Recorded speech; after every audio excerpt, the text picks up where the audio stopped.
Hello বন্ধুরা, আমি সুস্মিতা। নতুন আরও একটা ব্লগ ভিডিওতে সবাইকে স্বাগত জানাই। নতুন আরও একটা দিন তোমাদের সাথে শুরু করলাম। কে কোথা থেকে ভিডিওটা দেখছো এবং কেমন আছো অবশ্যই কিন্তু কমেন্ট করে জানিও।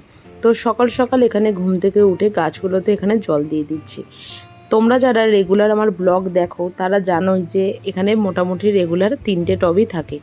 তবে আজকে এটা এক্সট্রা, কারণ হচ্ছে নীলকণ্ঠ ফুলের যে গাছটা হয়েছিল সেটাকে বড়মশাই কী করেছে, আলাদা একটা টবের মধ্যে এখানে বসিয়ে দিয়েছে। কারণ ওটা না জবা গাছে একদম পুরো মানে জড়িয়ে জড়িয়ে উঠছিল, তাতে বলছিল জবা গাছটা বড় হবে না। আর এই যে রান্নাঘরের জানালার বাইরে যে ফুল গাছগুলো রাখা আছে, একটা হচ্ছে পাথরকুচি গাছ, আর একটা কী গাছ বলতে পারবো না। তবে এবারে যখন বাড়ি থেকে ফিরি তখন আমাদের পাশের বাড়ি এক কাকিমার বাড়িতে হয়েছিল। তো বড়মশাই দেখে বলেছিল যে আমাকে একটা দেবে কাকিমা। তো কাকিমা পুরো মানে কাকিমার থেকে চেয়েছিল হচ্ছে ডাল, তবে কাকিমা গাছটা সমেতই আর কি পুরো দিয়ে দিয়েছে। ছোটো ছোটো গাছ ছিল তো নিয়ে আসতে কোনো প্রবলেমও হয়নি। এদিকে সকালবেলা করে নিচ্ছি হচ্ছে আমার রেগুলারের যে লেবু জলটা খাই সেটা। আর দিনটা হচ্ছে রবিবার, আর রবিবার মানেই সবার প্রথম সকালবেলা ঘুম থেকে উঠলেই আমার যে কাজটার কথা সব থেকে আগে মনে পড়ে সেটা হচ্ছে বাড়ির ঝুল ঝাড়া। তাতে কি হয়, মানে ওই একটা দিন কষ্ট করে আর ওইভাবে বাড়ি পরিষ্কার করতেও হয় না, আর অতটাও ঝুলও হয় না। তো সেই কারণের জন্য চারিদিকটা এই ফুল ঝাড়ুটা দিয়ে একটুখানি পরিষ্কার করে নিলেই মানে মানে ঝুলগুলো চলে যায় আর কি। আর সত্যি কথা বলতে ছোট ছোট মাকড়সা দেখলে না আমাদের প্রত্যেকেরই একটা বলতে পারো ঘেন্না বলো, বা মাকড়সা যদি খাবারে পড়ে সেটাও ঠিক জিনিস নয়। শুধু খাবারে কেন, জলের মধ্যে পড়লেও সেটাও খুব একটা ঠিক জিনিস নয়। তো সেই কারণের জন্য প্রত্যেক রবিবার রবিবার চেষ্টা করি এটাকে একটুখানি ঝুলটা ঝেড়ে নেওয়ার। বাইরেগুলো হয়তো প্রত্যেক রবিবার হয় না, ওগুলোর জন্য একটু সময় লাগে। আর এই যে রেগুলারের যখন কোনো মশলার ডিবে খালি হয়ে যায়, এর অনেক আগে ব্লগেও বলেছি যে সেগুলোকে আমি মেজে ধুয়ে পরিষ্কার সঙ্গে সঙ্গেই করে নিই। তো নুনের ডিবেটাও আর কি পরিষ্কার করে নিয়েছিলাম। তো কালকে থেকে সেটা শোকাচ্ছিল, নুনটা ওখানে ঢেলে নিলাম। আর আজকে যেহেতু রবিবার, বেশ অনেক দিনই মাছ মাংস ডিম খাওয়া হয়নি, তো আজকে রবিবার বলে বড়মশাই বলল যে আজকে আর কি মাংস করতে, তাও আবার একটু বিরিয়ানি করার জন্য। তো যাই হোক, যেমন কথা তেমন কাজ আর কি। তো ওদিকে বিরিয়ানি করার জন্য না আমি আগে থেকে ভাতটা অনেক আগে থেকে করে রাখি সময় মতন আর কি। আমার মনে হয় ওই গরম ভাতটাকে যখন ভাবে বসানো হয় না, তখন যদি আরও একটু ফেটে ফেটে যায়, তো সেই কারণের জন্য আমি আমার মতন এটাকে করে রাখি আর কি। তো ওদিকে ভাতটা যতক্ষণ হচ্ছে ততক্ষণ আমি ঘর দুয়ারটা মানে ঝাঁট দিয়ে মুছে এখানে পরিষ্কার করে নিচ্ছি। আর ওই যে যখন গাছের টবটা মানে আর কি গাছগুলোকে এদিক ওদিক করতে যাওয়া হয়েছিল না, তখন প্রচণ্ড পরিমাণে নিচে মাটি পড়েছিল আর কি। তো সেটাকে পরিষ্কার করতেই আজকে অনেকটা সময় কেটে গেল প্রায় বলতে পারো। তো ভাতটা ওদিকে হয়ে গেছে, এদিকে কি করছি মাংসটা এদিকে একটু ম্যারিনেট করে রেখে দিচ্ছি। আগে যেভাবে চিকেন বিরিয়ানি করতাম এখন তার পদ্ধতিটা সম্পূর্ণভাবে আলাদাভাবেই করি আর কি।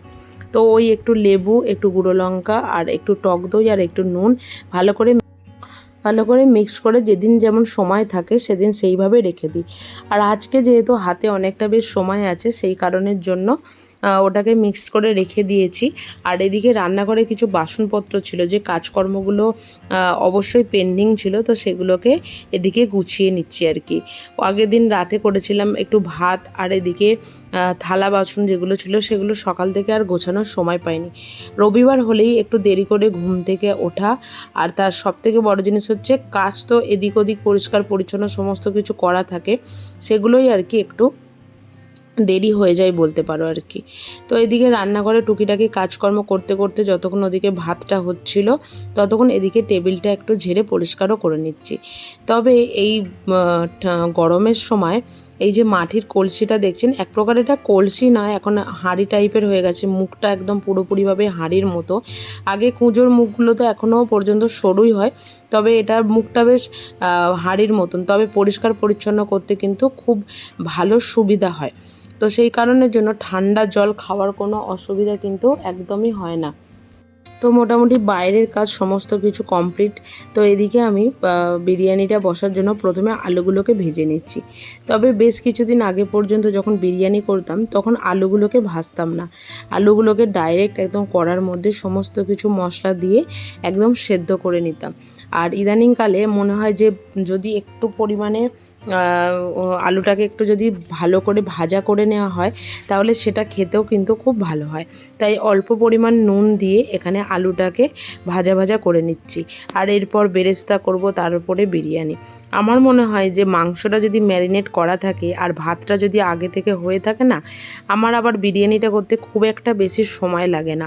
কারণ একটু হাই ফ্লেমে পেঁয়াজগুলোকে একটু ভেজে নিলেই, আর ওদিকে বলতে পারো চিকেনটাকে একটু মানে ডিপ ফ্রাই করে নিলে এইভাবে খুব তাড়াতাড়ি কিন্তু হয়ে যায়। জানি না কে কী পদ্ধতিতে করো আর কি। তো এদিকে দুপুরের লাঞ্চটা আমাদের রেডি হয়ে গেছে। একটু স্যালাড কেটে নেওয়া হয়েছে, এদিকে একটু রায়তা বানানো হয়েছে। রায়তাটা দু ধরনের, একটা বড়মশাইয়ের চিনি দেওয়া আর একটা হচ্ছে আমার চিনি ছাড়া। তো দুপুরবেলা খাওয়া দাওয়া সেরে রেস্ট নিয়ে আমরা যাচ্ছি আজকে একটু দোকান বাজার করতে। তাও আজকের দোকান বাজারটা কিন্তু আমাদের জন্য নয়, আমাদের এক বন্ধুর জন্য আর কি। তো সে আসছে এখানে, আমাদেরই মতন থাকবে এখন, মানে ফ্যামিলি নিয়ে আর কি। তো তার জন্য আজকে কিছু দোকান বাজার দরকার আর কি, তো সেগুলোই এখানে করে নিচ্ছি। তবে এটা একটা খুব সুবিধা হয়েছে, এখানে আসার পরে আমাদের রিলায়েন্স স্মার্ট পয়েন্টটা বেশ অনেকটা দূরে, কিন্তু এই দোকানটা আমাদের বাড়ির এতটাই কাছাকাছি, যেতেও কোনো অসুবিধা হয় না। আর বলতে পারো মানে সব কিছু জিনিস কিন্তু এখানে পাওয়া যায় আর কি। সর্ষের তেল থেকে একটু মানে পাঁপড় থেকে সমস্ত কিছু আর কি, সমস্ত কিছু জিনিসপত্র এখানে পাওয়া যায়। তো ওকে ফোন করে করে মোটামুটি ওর যেগুলো যেগুলো লাগবে সেগুলো আমাদের মোটামুটি নেওয়া হয়ে গেছে। তো আরেকটু ঘুরে দেখে নিচ্ছি যে যদি কোথাও কিছু মিস হয়ে গিয়ে থাকে তখন আবার একটু প্রবলেম হবে আর কি। তো যাই হোক, আর এখানে একটা সুবিধা হচ্ছে, এখানে দুটো আন্টি কাজ করে। তো যারা তোমাদের মানে সাথে সাথে ঘুরবে আর কি, সমস্ত জিনিসপত্র কোথায় কি আছে না আছে সব কিছুই এরা বলে দেবে আর কি। তো ফেরার সময় এই রাস্তা থেকে নিয়ে এসেছিলাম একটু ভেজ মোমো। এখানে চিকেন মোমোটা খুব একটা পাওয়া যায় না, যেহেতু নবরাত্রি চলছে তাহলে মানে একদমই নয় বলতে পারো। তো ভেজ মোমোটা হলেও কিন্তু খুব ভালো।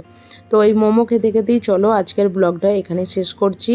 যদি কিছু ভালো লেগে থাকে একটা লাইক করো, শেয়ার করো, চ্যানেলটি সাবস্ক্রাইব করে পাশে থেকো। দেখা হবে নতুন আরও একটা ব্লগ ভিডিওতে, নতুন আরও একটা দিনের সঙ্গে খুব তাড়াতাড়ি। সুস্থ থাকবে, ভালো থাকবে, দেখা হবে খুব তাড়াতাড়ি। আর ব্লগটা দেখতে থাকো। টাটা।